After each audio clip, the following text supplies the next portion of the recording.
नमस्कार दोस्तों, एक बार फिर से स्वागत है हमारे YouTube चैनल पर। और इसी के आगे एक सेगमेंट हम और बढ़ते हैं। अपने महत्वपूर्ण आर्टिकल जो हम कर रहे थे, इसका लास्ट पार्ट देखते हैं, पार्ट संख्या 12, और आज की क्लास नंबर है 27, जिसमें अभी तक का हम लोगों ने कहाँ तक का कर लिया है। तो इसके लिए आपको याद ही होगा कि हम लोगों ने अभी तक का आर्टिकल संख्या 334 तक का पूरा कर लिया। कहाँ तक का कर लिया है? तो 334 तक का पूरा कर लिया है। आज जो हम लोग आगे करेंगे, आज अपने आयोग करेंगे, और आर्टिकल संख्या की अगर बात करते हैं तो 338 से स्टार्ट करेंगे कि 338 में कौन सी चीजें दी गई। और आज इसमें पूरे सेगमेंट जो बचे हुए अनुच्छेद हैं, महत्वपूर्ण अनुच्छेद हैं, उनको हम लोग यहाँ पे खत्म करेंगे। तो चलते हैं बिना देर के आज के अपने पहले अनुच्छेद पे। आज का हमारा पहला आर्टिकल है आर्टिकल संख्या 338। इसमें क्या खास है? राष्ट्रीय अनुसूचित जाति आयोग की अगर हम बात करें तो ये आपके इसी आर्टिकल के अंतर्गत दिया गया है। राष्ट्रीय जो है स्तर पे एक आयोग गठित किया जाएगा। किसके लिए गठित किया जाएगा? तो ये बेटा शेड्यूल कास्ट के लिए गठित किया जाएगा, या अनुसूचित जाति के लिए गठित किया जाएगा। और किस स्तर पे? आपका जो है राष्ट्रीय स्तर पे। पहले ये अनुच्छेद नहीं था। पहले अगर बात करें तो संविधान में जो है सिर्फ ये कहा गया था कि इन जो जातियां हैं, शेड्यूल कास्ट है, शेड्यूल ट्राइब्स, ओबीसी है, इनके लिए कहीं ना कहीं एक आयोग या कोई ना कोई कार्यक्रम होना चाहिए, राष्ट्रपति उसको निर्देशित करेगा। ये इतनी सारी चीजें मूल संविधान में थी, लेकिन पर्टिकुलर एक आयोग नहीं था। पर्टिकुलर आयोग की स्थापना कब होती है? ये आपके 89वां कॉन्स्टिट्यूशन अमेंडमेंट होता है, और ये बेटा होता है आपका 2003। इसके माध्यम से ही आपका जो है एक राष्ट्रीय अनुसूचित जाति आयोग और एक अनुसूचित जो है जनजाति आयोग, दो आयोगों की संरचना को यहाँ पे बनाया गया। या फिर कहा जाए इसके माध्यम से ही जो इसे क्या दर्जा दिया गया? इसे संवैधानिक दर्जा दे दिया।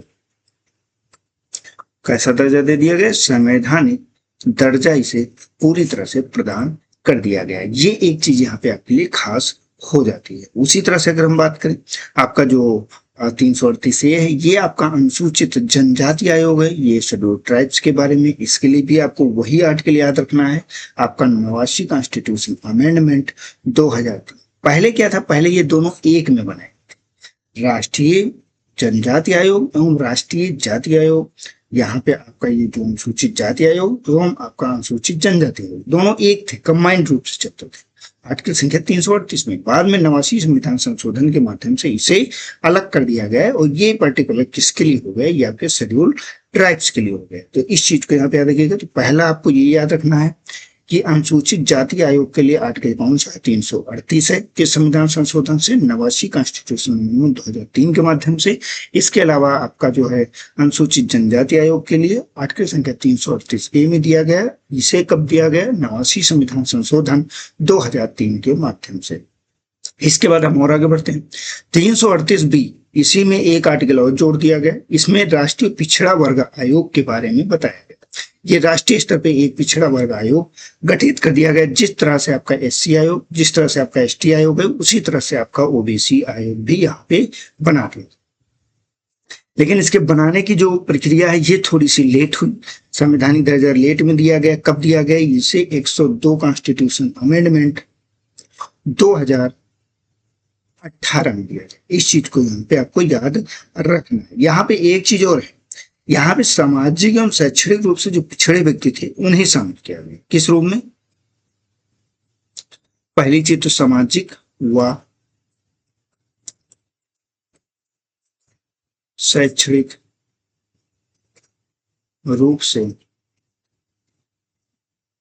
पिछड़े, जो भी पिछड़ा वर्ग यहाँ पे शामिल हो जाएगा, उन सभी के लिए यहाँ पे दिया गया। वहीं पे आपको अगर इसमें एक चीज और आ जाती है, जब हम लोग विस्तार से पढ़ेंगे तो वहां पे देखेंगे जो आपका पहला आयोग गठित किया गया था। इसके बाद आपका जो है बीपी मंडल एक आयोग गठित किया गया था, जिसने जो 1979 में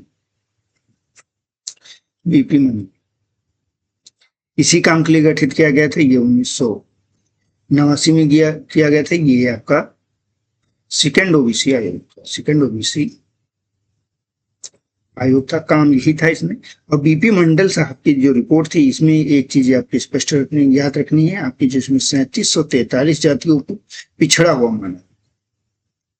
जातियां क्या थी? आपकी शैक्षणिक और सामाजिक रूप से पिछड़ी हुई थी। और ये अगर पूरी जो आबादी है, पूरी आबादी का बात करें, पूरी आबादी का लगभग ये जो है 52% के आसपास थे। कितनी थी बेटा? तो 52% के आसपास थी। तो यहाँ पे बीपी मंडल साहब ने यहाँ पे 27% रिजर्वेशन देने की बात की थी, वही रिजर्वेशन का यहाँ पे लाभ। क्लियर? तो इस चीज का याद रखिएगा। यहीं पे एक जो है राष्ट्रीय स्तर पर पहले से आयोग गठित किया गया था, लेकिन वो संवैधानिक दर्जा नहीं था, ये तो संवैधानिक दर्जा इससे दिया गया। वो जो आयोग गठित किया गया था ये बेटा आपका 1993 में गठित किया गया था, पहला आयोग। इसके बाद इसे 102वें संविधान संशोधन से संवैधानिक दर्जा दे दिया गया। इस चीज को याद रखिए। इसके कार्य क्या है? कार्य वही है आपका, इसमें जो है ओबीसी जो आपका सामाजिक और शैक्षणिक रूप से पिछड़े लोग हैं उनके लिए महत्वपूर्ण कार्य करना। इस चीज को यहाँ पे याद रखिए। क्लियर बेटा? चलते हैं लोग हम अपने अगले अनुच्छेद पे। अगला अनुच्छेद है आपका अनुच्छेद संख्या 343। ये किसके बारे में? ये पहली चीज तो आपको ये याद रखना है, ये भाग कौन सा है? भाग आपका 17 हो जाता है। और ये किसके बारे में है? तो ये आपका ऑफिशियल या राजकीय भाषा के बारे में। पहली चीज तो यही प्रश्न आपसे पूछा था कि भाषा को किस भाग में दिया गया है, तो भाषा को बेटा आपके भाग संख्या 17 में दिया गया है। 243 किसकी बात कर रहा है? ये कह रहा है संघ की राजभाषा, ऑफिशियल लैंग्वेज की। देखिए राष्ट्रभाषा बेटा कोई नहीं। अगर मैं यहाँ पे कहूं कि राष्ट्रभाषा क्या है, तो यहाँ पे बेटा राष्ट्रभाषा कोई नहीं, इस चीज को याद रखना है। अगर राजभाषा की बात करते हैं, राजभाषा आखिर होती क्या है, तो ये बेटा होती है कामकाज की भाषा, कामकाज की भाषा। तो इस भाषा की अगर हम बात करते हैं तो ये आपकी कौन सी? ये आपकी हिंदी। कौन सी भाषा हो गई? हिंदी हो गई। और यहीं पे आपको लिपि भी पूछ लेता है कि कौन सी लिपि है, तो लिपि आपकी देवनागरी। कौन सी लिपि हो गई? देवनागरी हो गई। अगर अंकों की बात करते हैं, अंकों की बात करते हैं तो अंकों में आपको जो भारतीय रूप है इसका जो है अंतरराष्ट्रीय रूप का प्रयोग किया है। तो भारतीय अंकों का अंतरराष्ट्रीय अंतरराष्ट्रीय रूप का प्रयोग, इस चीज को यहाँ पे आपको याद रखना है। अच्छा एक चीज और खास है, कामकाज की जो भाषा है बेटा, यहाँ पे आपको इंग्लिश को क्या किया गया था? कहा गया था संविधान लागू होने के 15 वर्ष तक का इसे लागू किया गया संविधान, क्योंकि जो ब्रिटिश कंपनियां थी या ब्रिटिश जो शासन था वो पूरा अंग्रेजी में ही चलता था। वो तो हम लोगों ने धीरे धीरे हिंदी को अपनाया, तो हिंदी कोई मतलब कामकाज की भाषा पहले हो ही नहीं सकती थी। तो संविधान लागू होने के 15 वर्ष बाद इसे समाप्त तो हो जाता है। लेकिन फिलहाल क्या होता है, इसमें जो है एक संविधान संशोधन कर दिया जाता है और संविधान संशोधन के माध्यम से इसे जो है आपका परमानेंट के लिए लागू कर दिया जाता है। जब तक के लिए जो है संसद अपना सही ना समझे तब तक के लिए इंग्लिश भाषा का प्रयोग किया जा सकता है। क्लियर बेटा? इस चीज को यहाँ पे याद रखिएगा। और यहाँ पे एक पॉइंट और आपको नोट करना है, राजभाषा दर्जा कब दिया गया? राजभाषा दर्जा कब दिया गया था? तो इसके लिए आपको 14 सितंबर 1949 को, 14 सितंबर 1949। और जो यही डेट है यही आपका राष्ट्रीय हिंदी दिवस के रूप में मनाया जाता है। राष्ट्रीय हिंदी दिवस ये इस दिन का मनाया जाता है। क्लियर? बट इस चीज को यहाँ पे आपको इतना याद रखना है। ये आपके ऑफिशियल लैंग्वेज के बारे में। चलते हैं हम लोग अपने अगले महत्वपूर्ण अनुच्छेद पे। ये अनुच्छेद 345 है। ये क्या कह रहा है? ये कह रहा है राज्य की राजभाषा व राजभाषा, राज्य की कौन सी राजभाषा हो सकती है या राजभाषा हो सकती है। तो इसमें एक चीज याद रखना है, राज्य विधानमंडल जिसको अनुमति देते, राज्य विधानमंडल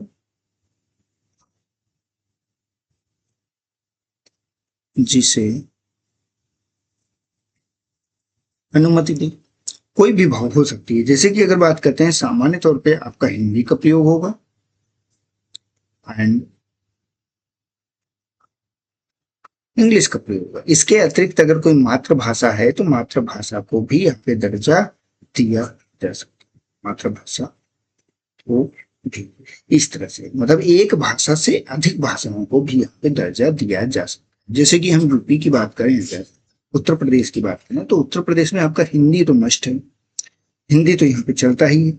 हिंदी के अलावा यहाँ पे आपको एक राजभाषा को और याद रखना है, वो है आपकी उर्दू। ये उर्दू को यहाँ पे राजभाषा का दर्जा कब दिया गया? तो ये उर्दू को राजभाषा का दर्जा आपका 1989 में, और हिंदी को क्या है, तो हिंदी जब से आपका 1951 में एक्ट लागू हुआ तभी से हिंदी को राजभाषा का दर्जा प्राप्त है। तो इस चीज को यहाँ पे याद रखें। क्लियर बेटा। चलते हैं हम अपने अगले अनुच्छेद पे। अगला हमारा महत्वपूर्ण अनुच्छेद है 348। ये क्या कर रहा है, ये कर रहा है उच्चतम न्यायालय, उच्च न्यायालय और अधिनियमों के विधेयक आदि के लिए प्रयोग की जाने वाली भाषा। मतलब ऐसी कौन सी लैंग्वेज है जो सुप्रीम कोर्ट प्रयोग करेगा या फिर हाई कोर्ट में प्रयोग करेगा। तो यहाँ पे बेटा कहीं ना कहीं एक संशय उत्पन्न होता है कि आखिर संसद ने अभी तक का ऐसा क्यों नहीं किया। पहली चीज है, यहाँ पे एक ही लैंग्वेज को दिया गया है, वो है आपकी इंग्लिश। इंग्लिश के अलावा दूसरी किसी भी भाषा को पर यहाँ पे अभी तक का दर्जा नहीं दिया गया। यहाँ पे एक चीज और है, और लिखा गया है, और ये लिखा गया है संसद कोई अन्य भाषा भी निर्धारित करे। संसद अन्य भाषा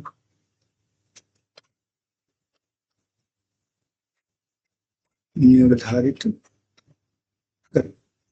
तो इसीलिए अब देखिए संसद ने ये काम अभी तक का नहीं किया, तो एकमात्र प्रयोग की जाने वाली भाषा कौन सी आपकी हो जाएगी बेटा, इंग्लिश हो जाएगी। इसीलिए अभी तक का जितने भी आपके प्रत्यावेदन हाई कोर्ट या सुप्रीम कोर्ट में जाते हैं वो सब इंग्लिश में ही होते हैं। इंग्लिश अगर आप इंग्लिश में नहीं कर रहे हैं तो आपका हाई कोर्ट या सुप्रीम कोर्ट उस चीज को रिजेक्ट कर सकता है, उस चीज को मानने से इनकार भी कर सकता है, क्योंकि वो उनकी लैंग्वेज में नहीं। हाँ, अगर वो एक्सेप्ट कर ले रहे हैं, सुन रहे हैं, वो उनका क्या है, आपका अलग चीज हो जाती है। और साथ में जितने भी विनियम या जो भी चीजें होंगी इनका प्राधिकृत पाठ होगा। ठीक, इंग्लिश में मतलब जरूर प्राधिकृत पाठ। प्राधिकृत का मतलब होता है ओरिजिनल के समय, ओरिजिनल के समय बस क्या है वो अनुवादित है, ये चीज है। क्लियर बेटा। चलते हैं अगले अनुच्छेद पे। ये आपका अगला महत्वपूर्ण अनुच्छेद है हिंदी भाषा के विकास के लिए निर्देश।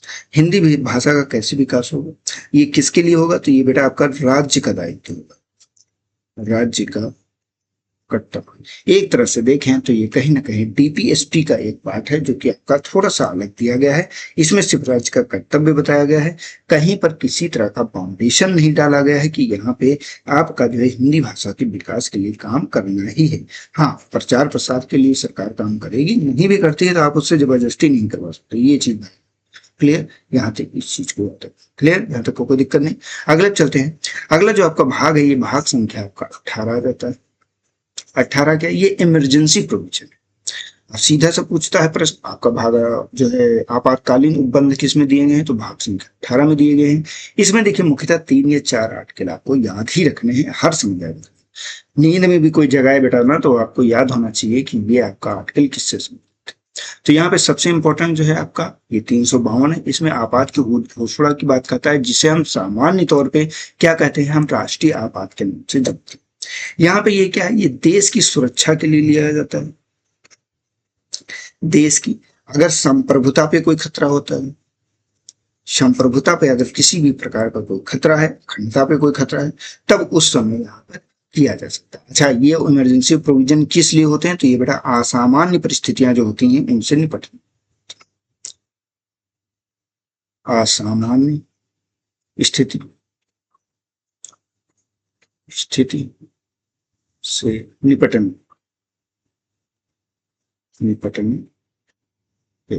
इस चीज को याद रखना। कोई भी इमरजेंसी आ जाती है तो ये चीज आपको, जो समस्त चीजें किसके पास रहती है, ये केंद्र के पास रहती है। किसके पास रहती है, केंद्र के पास रहती है। यहाँ पे देखिए आपको एक चीज और याद रखना है, ये तो संपूर्ण भारत पर, ये तो संपूर्ण भारत पर या किसी भूभाग, पहले किसी भूभाग पर नहीं था, पहले क्या था, सब पूर्ण भारत ही था। लेकिन आपका 44वां संविधान संशोधन जिसके माध्यम से जो मतलब 42वां संविधान संशोधन, उसके माध्यम से किसी भूभाग भी कर दिया। ये कैसे किया गया, ये 42 कॉन्स्टिट्यूशन अमेंडमेंट 1976, मतलब इसमें आपका पर्टिकुलर कोई स्पेसिफिक एरिया पे भी लागू किया जा सकता है। इसके आधार की बात करते हैं, कौन कौन से आधार पे इसे लागू किया जाता है, तो आधार मुख्यतः इसके 3। ठीक, अब 3 आधार कौन से, पहला तो आपका सामान्य तौर पे है युद्ध, अगर युद्ध की परिस्थिति बनती है तो उस स्थिति में लागू किया जा सकता है। इसके अलावा कोई बाह्य आक्रमण, अगर बाह्य आक्रमण हो जाता है तब ये लागू किया जा सकता है। तीसरा आपका सशस्त्र विद्रोह। सशस्त्र विद्रोह, सशस्त्र विद्रोह, अगर इसे बात करें तो इसके पहले आंतरिक गड़बड़ी शब्द से था, जिसे बाद में चिन्ह आंतरिक शांत, आंतरिक अशांति या आंतरिक गड़बड़ी शब्द था, जिसे आपका चेंज कर दिया गया और इसे चेंज किया गया है। इसे आपको 44वां कॉन्स्टिट्यूशन अमेंडमेंट 1978 इसके माध्यम से बदला गया। इस चीज को यहाँ पे क्या रखना है आपको, यहाँ पे ज्ञात। अच्छा, एक प्रश्न और आपसे पूछा जाता है, वो प्रश्न बेटा ये है कि अभी तक का क्या जो है लागू किया गया है, कहीं पर भी आपका आपातकाल लागू किया जा चुका। तो अगर ये प्रश्न पूछता है तो यहाँ पे 3 बार आपको शब्द याद है। पेन का कलर आपको हो सकता है स्पष्ट नहीं दिख रहा हो, मैं दूसरा पेन का कलर ट्राई कर लो। 3 बार है, तो 3 बार आखिर कौन सा है, कब कब है। तो एक तो बेटा आपका 1962 है, जब आपका चीन के साथ युद्ध हो रहा था। दूसरा आपका 1971 है, 1971 है। तीसरा आपका क्या है, 1975। 1975 ये 3 बार हैं जब ये आपका काल लागू किया गया। तो इस चीज को यहाँ पे आपको याद रखना। क्लियर, इतना याद हो गया हो। हम चलते हैं अपने अगले महत्वपूर्ण अनुच्छेद पे। यह अनुच्छेद है आपका 356। ये क्या कह रहा है, ये कह रहा है राज्य में संवैधानिक मशीनरी की विफलता के मामले में यही राष्ट्रपति शासन, जो प्रेसिडेंटियल रूल कहा जाता है, जो राज्यों में लागू किया जाता है, वो आपका यही है। अगर इसमें हम बात करते हैं तो यहाँ पे देखिए लिखा है संवैधानिक तंत्र की मशीनरी की विफलता, बस यही एक कारण है इसका। अगर कोई पूछे कि क्या कारण है बेटा, तो आपका यही एकमात्र कारण है कि आपका राज्य में आपातकाल लागू किया जा सकता है राज्यपाल के संशोधन से। राज्यपाल के अनुमोदन, ये चीजें संवैधानिक तंत्र अगर विफल हो जा रहा है तो उस कंडीशन में से लागू जा सकता है। पहली बार आपसे प्रश्न पूछता है कि पहली बार कहाँ पे लागू किया गया, तो ये आपके पंजाब राज्य में लागू किया गया था। पंजाब राज्य में कब लागू किया गया था, ये 1951 में लागू किया गया था। ये चीज यहाँ पे आपको देखना है। अगर कुल की बात करते हैं, कुल अब तक का कितनी बार लागू किया जा चुका, तो लगभग 134 से 135 बार लागू किया जा चुका है। इस चीज को यहाँ पे याद रखना है। यूपी में अगर बात करते हैं, यूपी में फर्स्ट टाइम कब लागू किया गया था आपका, 25 फरवरी 1968 को इसे पहली बार आपका यूपी में लागू किया, जब लगभग 10 बार जो है यहाँ पे लागू किया जा चुका है। क्लियर बेटा, इस चीज को यहाँ पे अगले चलते हैं। ये भी आपका मोस्ट इंपॉर्टेंट आर्टिकल है, ये आपका है वित्तीय आपातकाल के बारे में उपबंध। इसमें वित्त की अस्थिरता की स्थिति में लागू किया जाता है। हमेशा अगर कोई वित्त का मैनेजमेंट गड़बड़ हो जाए तो कहते हैं वित्तीय आपातकाल लागू कर। लेकिन बेटा ये एक अच्छी चीज है कि आपका ये अभी तक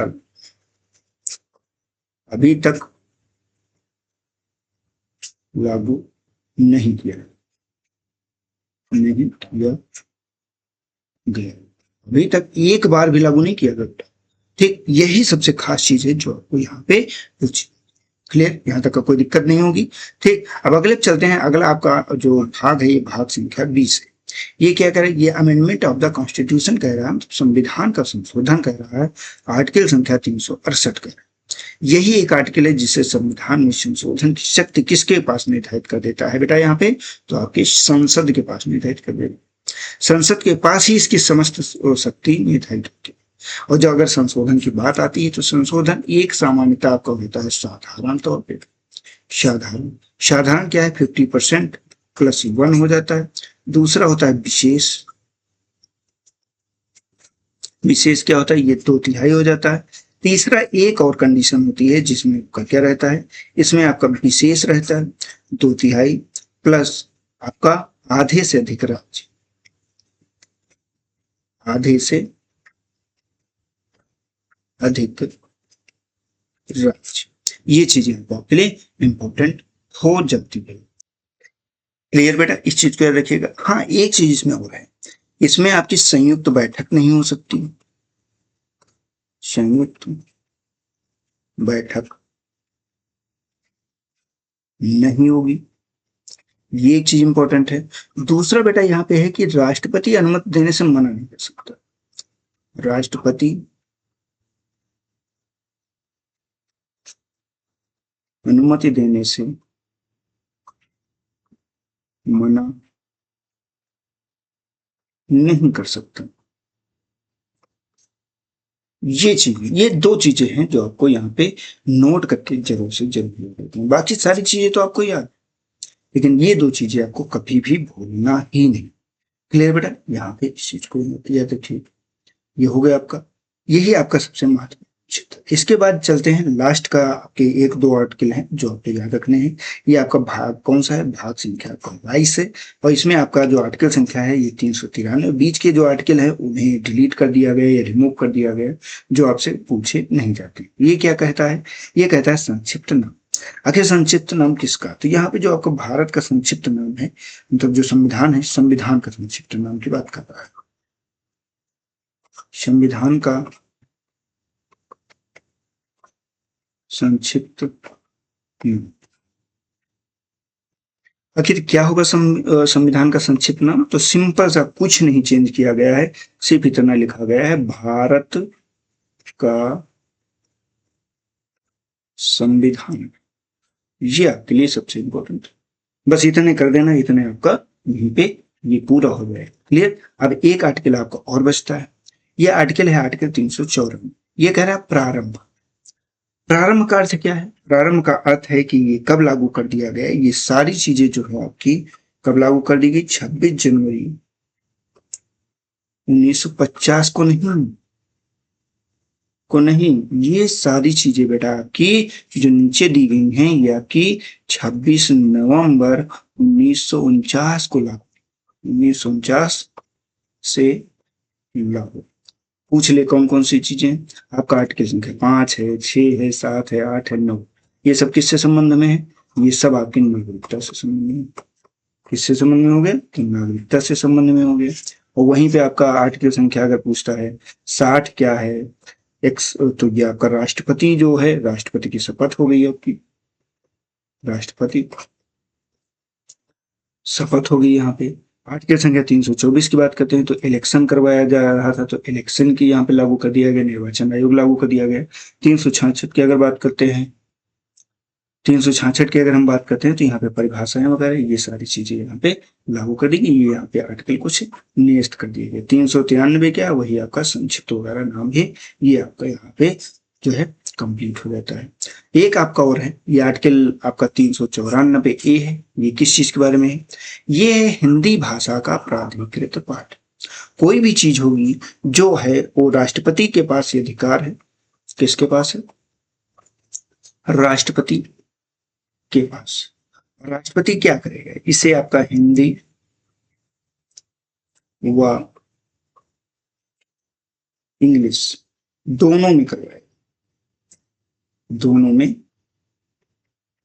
अनिवार्य। ये यहाँ पे सबसे खास।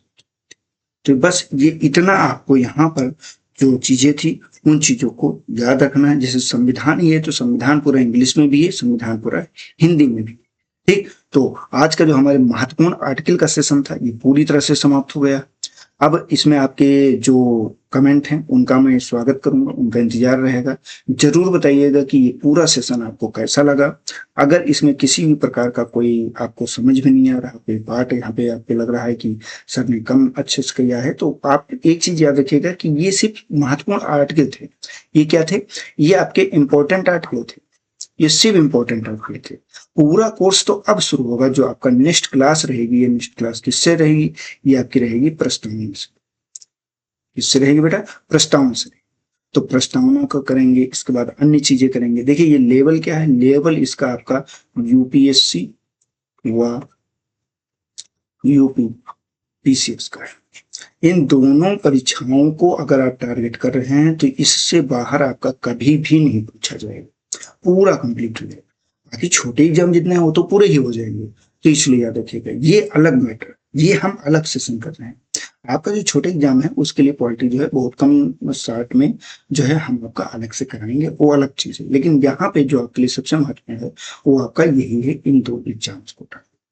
ठीक बेटा, तो आपके कमेंट का इंतजार रहेगा। हमारे चैनल को सब्सक्राइब जरूर कीजिए, जाने के पहले सब्सक्राइब कीजिए, वीडियो को लाइक कीजिए और इसके साथ में शेयर कीजिए अपने दोस्तों को अधिक से अधिक, ताकि वो भी हमसे जुड़ सकें, क्योंकि आपका जुड़ना ही हमारे मनोबल को बढ़ाता है। तो मिलते हैं नेक्स्ट वीडियो में, तब तक के लिए जय हिंद, जय भारत, आपका दिन शुभ हो।